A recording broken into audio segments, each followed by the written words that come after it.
Hello students, हम plant community के characters पढ़ रहे हैं। पिछले वीडियो में हमने प्लांट कम्युनिटी के एनालिटिकल कैरेक्टर्स में क्वालिटेटिव कैरेक्टर्स के बारे में पढ़ा था।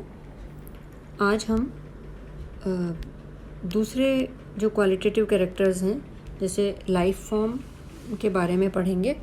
और लाइफ फॉर्म या ग्रोथ फॉर्म भी इसको कह सकते हैं हम। और ये जैसे जो हमने फिजियोग्नोमी के बारे में देखा था कि फिजियोग्नोमी में हम प्लांट कम्युनिटी को उनके जो एग्जिस्टिंग पौधे होते हैं, प्लांट्स होते हैं, उनके स्वरूप के आधार पे हम कम्युनिटी का कैरेक्टर डिसाइड करते हैं कि वो कम्युनिटी किस तरीके के प्लांट से निर्मित है। तो इसी कैरेक्टर या इसी फिजियोग्नोमिक मेथड को लेते हुए जो साइंटिस्ट थे रॉन्कियर, उन्होंने 1934 में अपना लाइफ फॉर्म का कंसेप्ट दिया था कि प्लांट्स जो भी हाइट अटेन करते हैं, जैसा भी उनका रूप बनता है, वो उनकी लाइफ फॉर्म कहलाती है। और एक्चुअली लाइफ फॉर्म जो है वो उसको हम इस तरीके से डिफ़ाइन कर सकते हैं कि ये it is the sum of the adaptations of the plant to its climate.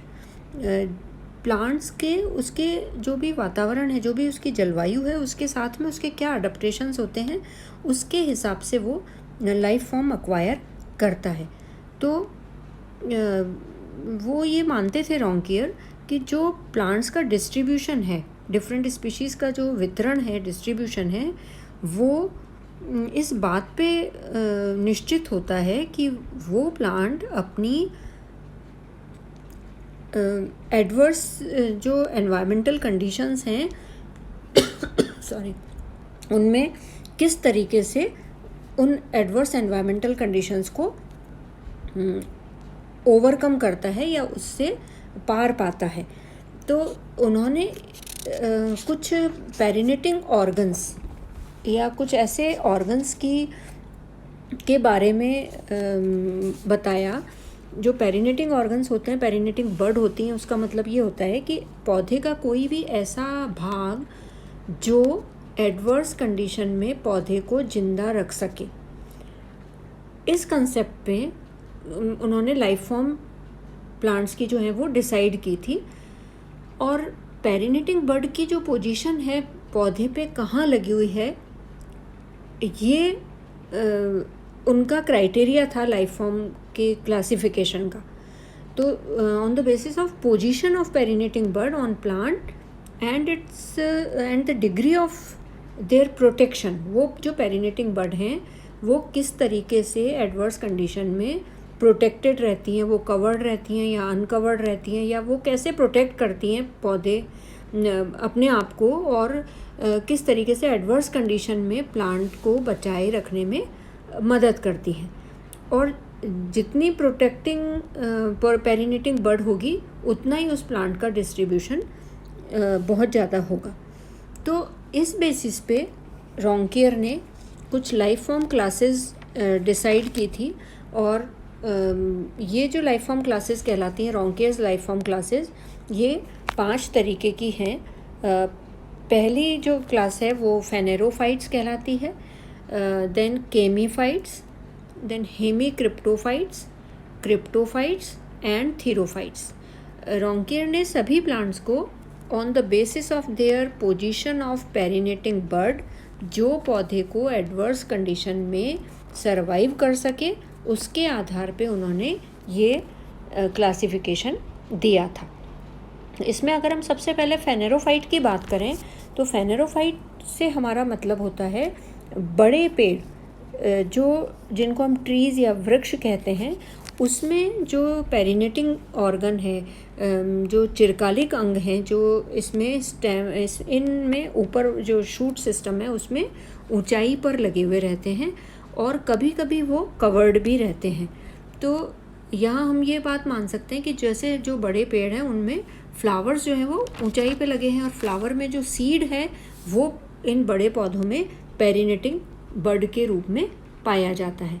तो पेरिनेटिंग ऑर्गन कोई भी हो सकता है, चाहे वो बर्ड है, चाहे वो कोई ऐसा ट्यूबर है, या कोई रनर है, या सकर है, या कोई भी ऐसा स्पोर है, कोई भी ऐसा ऑर्गन जो फिर से जर्मिनेट करके पौधे को रिप्रोड्यूस कर सके, वापस उसको लाइफ साइकिल को चला सके, ऐसा प्रोपेग्यूल, ऐसा जर्म्यूल जो जर्मिनेट कर सके, उसको हम पेरिनेटिंग ऑर्गन या चिरकालिक अंग कहते हैं।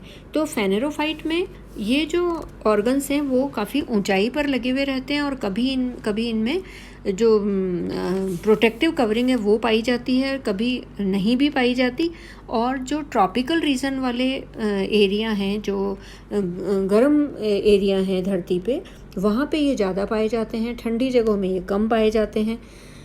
तो जो फेनेरोफाइट्स हैं उनमें ऊंचाई के आधार पे उनका फिर से क्लासिफिकेशन किया गया है। जैसे ये एक मैं आपको इसमें यहाँ इस डायग्राम से ये बात पता लग रही है।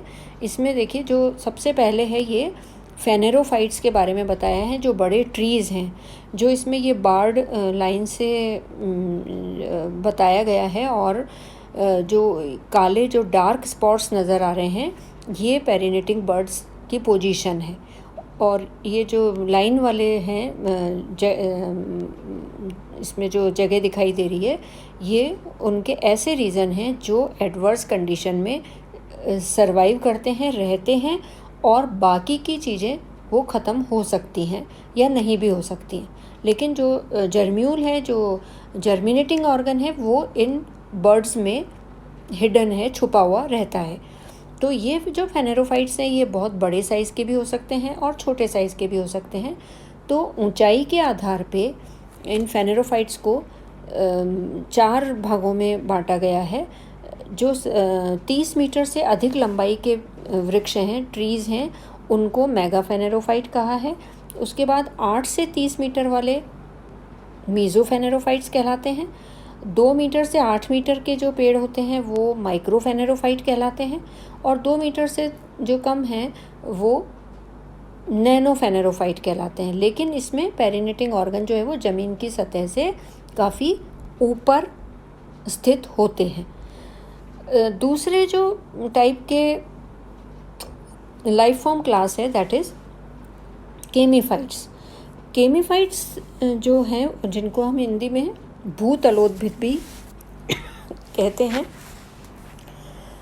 और केमीफाइट्स में जो बर्ड्स हैं वो they are situated close to the ground surface, and these plants are very common at colder high altitude region. जो ऊंचाई पे हैं पौधे, ठंडी जगहों पे पाए जाते हैं, वो केमीफाइट्स कहलाते हैं।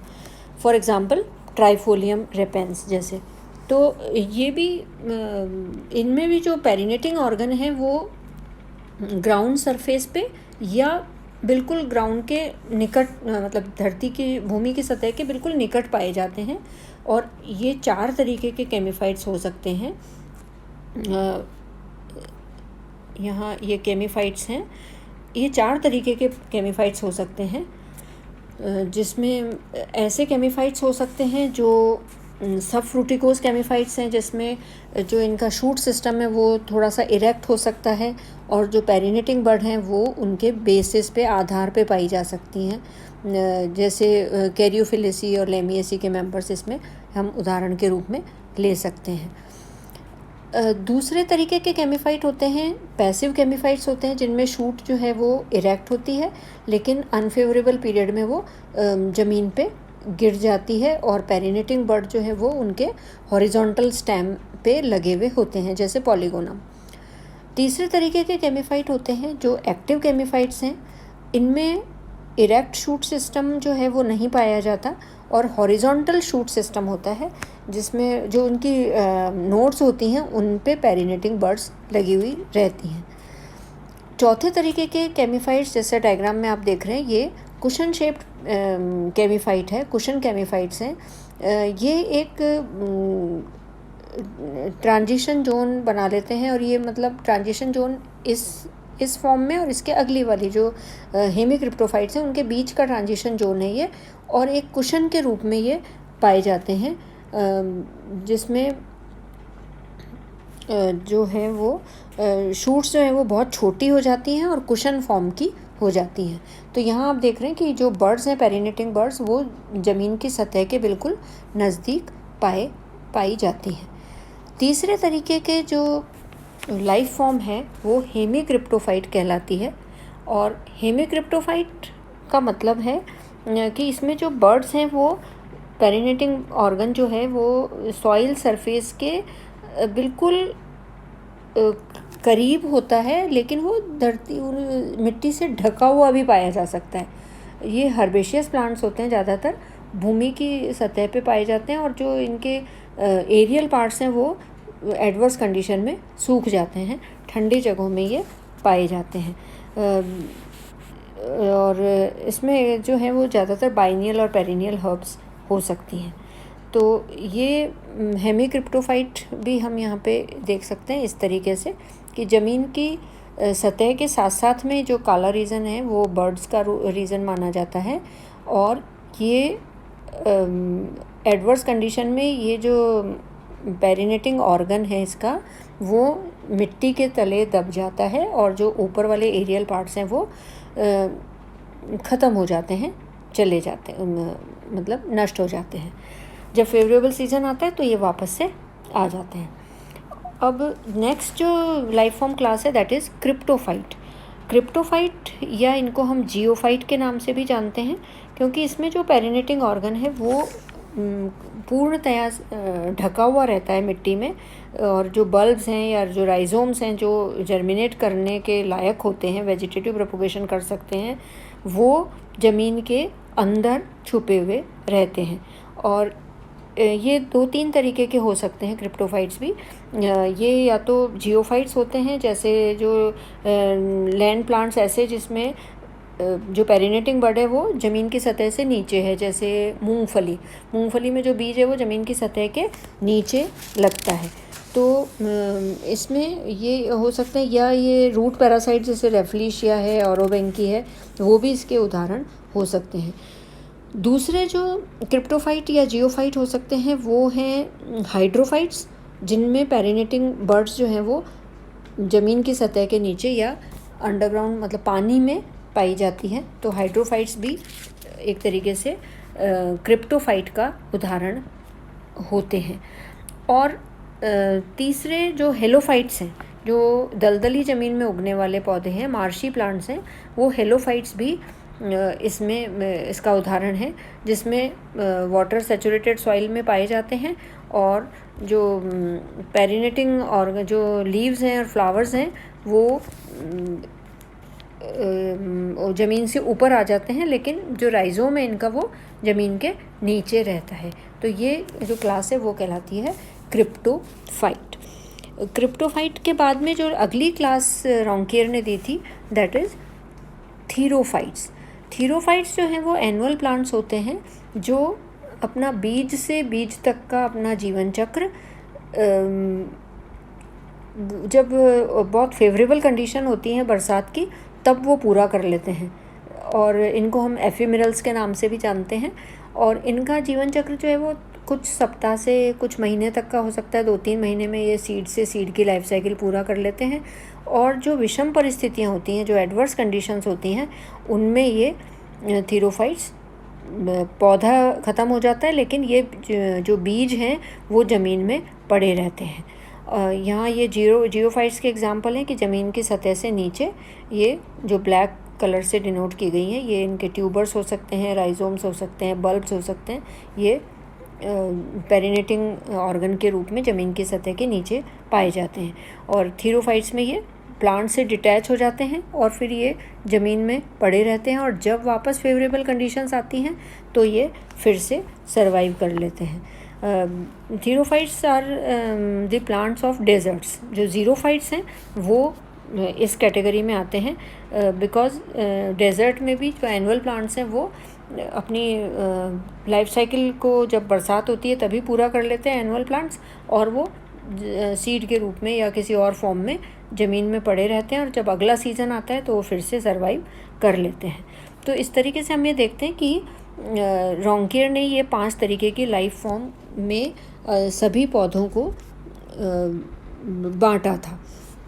इसके अलावा उन्होंने कुछ लीफ बेस्ड क्लासिफिकेशन भी दिया था कि जो पत्तियां हैं उनका जो एरिया है, जो उनका साइज़ है, वो उसके आधार पे उन्होंने 6-7 कैटेगरीज बनाई थी, जिसमें मेगाफिल, मैक्रोफिल, मीज़ोफिल, माइक्रोफिल, नैनोफिल, लेप्टोफिल, इस तरीके से उन्होंने क्लासिफिकेशन दिया था। नाउ रोंकियर ने क्या किया था, करीब 1000 प्लांट्स का जो अनडिस्टर्ब्ड लोकेलिटी में, नॉर्मल लोकेलिटी में प्लांट ग्रो करते थे, उनसे उन्होंने उनका स्टडी किया और पेरिनेटिंग ऑर्गन की पोजीशन के आधार पे 5 कैटेगरीज़ के प्लांट्स का को क्लासिफाई किया। तो 1000 प्लांट्स में से जो उनका हर कैटेगरी का कितना परसेंटेज आया, उस हिसाब से जो परसेंट वाइज डिस्ट्रीब्यूशन उन्होंने इन 5 कैटेगरीज़ में किया। और ये जो परसेंट वाइज डिस्ट्रीब्यूशन होता है सारी स्पीशीज़ का, किसी भी कम्युनिटी के जितने प्लांट्स हैं उनको अगर हम इन 5 कैटेगरीज़ में डिवाइड कर दें और उनका जो रेशो आता है, परसेंट वाइज रेशो जो भी आता है, वो रेशो बायोलॉजिकल स्पेक्ट्रम कहलाता है। इससे हमें ये पता चलता है कि जो ये लाइफ फॉर्म्स हैं वो प्लांट के चारों ओर का जो एनवायरनमेंट है उससे रिलेटेड होते हैं। जैसे अगर कहीं किसी कम्युनिटी में फेनेरोफाइट्स की संख्या बहुत ज़्यादा है तो हम ये कह सकते हैं कि वो एक ट्रॉपिकल क्लाइमेट वाला रीजन है जहाँ मीज़ोफाइट्स ज़्यादा पाए जाते हैं। या किसी जगह पे केमीफाइट्स ज़्यादा मिलते हैं हमें कंपैरेटिवली, तो हम ये कह सकते हैं कि वो एक ठंडी जगह का रीज़न है, टेम्परेट क्लाइमेट वाला रीज़न है। या थीरोफाइट्स का परसेंटेज अगर ज़्यादा है तो हम ये कह सकते हैं कि वहाँ पे डेजर्ट प्लांट्स या ज़ीरोफाइट्स ज़्यादा पाए जाएंगे। तो ये जो बायोलॉजिकल स्पेक्ट्रम है, ये वहाँ के जो प्रिवेलिंग एनवायरनमेंट है उसका एक इंडिकेटर होता है कि हम अगर कहीं भी किसी कम्युनिटी के जितने प्लांट्स हैं उनको हम इन कैटेगरीज़ में डिवाइड कर लें और उनका परसेंट वाइज डिस्ट्रीब्यूशन देखें, या हम उनका एक बायोलॉजिकल स्पेक्ट्रम बना लें, तो उससे हमें उस जगह के क्लाइमेट का एक आइडिया मिलता है कि वहाँ इस टाइप के प्लांट्स इन 5 कैटेगरीज़ में से किस तरीके के पौधे सबसे ज़्यादा पाए जा रहे हैं, तो वहाँ की क्लाइमेट किस तरीके की हो सकती है। अगर सपोज़ बहुत सारी जगहों में एक जैसा बायोलॉजिकल स्पेक्ट्रम मिलता है तो ये बताते हैं कि उन दोनों जगहों की क्लाइमेट भी समान होगी। तो इस तरीके से हम बायोलॉजिकल स्पेक्ट्रम के आधार पे जो ज्योग्राफिकल रीजन से के जो प्लांट्स हैं उनको हम, कम्युनिटीज़ हैं उनकी, एक दूसरे से हम कंपेयर कर सकते हैं, क्योंकि लाइफ फॉर्म जो है वो क्लाइमेट से अपना रिश्ता बताती हैं और इनका जो भी रिलेटिव प्रपोर्शन है वो किसी स्थान विशेष की क्लाइमेटिक जोन की तरफ हम बताते हैं। जैसे अगर फेनेरोफाइट्स ज़्यादा हैं तो वो ट्रॉपिकल क्लाइमेट बताएंगे, अगर केमीफाइट्स ज़्यादा हैं तो वो ठंडी जलवायु बताएंगे, अगर हेमीक्रिप्टोफाइट्स ज़्यादा हैं तो वो ग्रासलैंड के लिए जो भी एक मीज़ोफिटिक कंडीशन होती है वो शो करते हैं। क्रिप्टोफाइट्स ज़्यादा हैं तो इसका मतलब ट्रॉपिकल और ड्राई एरिया वहाँ पे नज़र आता है, और थीरोफाइट्स अगर ज़्यादा हैं तो हॉट और ड्राई कंडीशंस नज़र आती हैं। तो रोंकियर ने जो एक बायोलॉजिकल स्पेक्ट्रम अपने स्टडी में तैयार किया था, that is known as normal biological spectrum, और उनका जो परसेंट वाइज डिस्ट्रीब्यूशन आया था इन 5 लाइफ फॉर्म्स का, वो इस तरीके से था। 46 फेनेरोफाइट्स थे, 9 केमीफाइट्स, 26 हेमीक्रिप्टोफाइट्स, 6 क्रिप्टोफाइट्स एंड 13 थीरोफाइट्स। तो 46, 9, 26, 6 and 13. This is in total they are 100 plants. Okay, then this is known as percent wide distribution and this is known as normal biological spectrum. Now if we take the community in desert climate, means in desert, if we study the plant community, if we analyze the plant community, then we will see the percentage of therophytes up to 50%. Then cryptophytes, they are very little, 5 to 6%. Then hemicryptophytes, they can be 18 to 20%. Chemiphytes, 20 around 15-20%. And phanerophytes, very less phanerophytes in desert climate, they can be around 9 or 10%.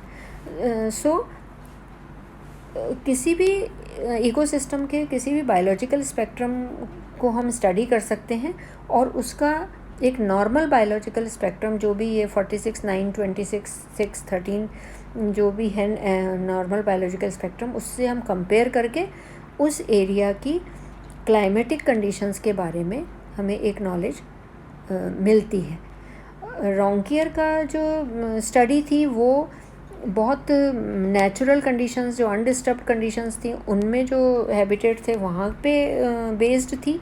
लेकिन आजकल हम ये देखते हैं कि कई हमारी ऐसी एक्शंस हैं, जैसे हम एग्रीकल्चर करने लगे, ग्रेजिंग हो रही है, डिफॉरेस्टेशन है या पोल्यूशन है, उससे भी इन जो हैबिटेट्स हैं उनका बायोलॉजिकल स्पेक्ट्रम वो अफेक्ट हुआ है, और हम उसको हम क्लाइमेट से रिलेट कर सकते हैं। तो this is about life form classes, Raunkiaer's life form classes and normal biological spectrum and comparison of biological spectrum of two communities.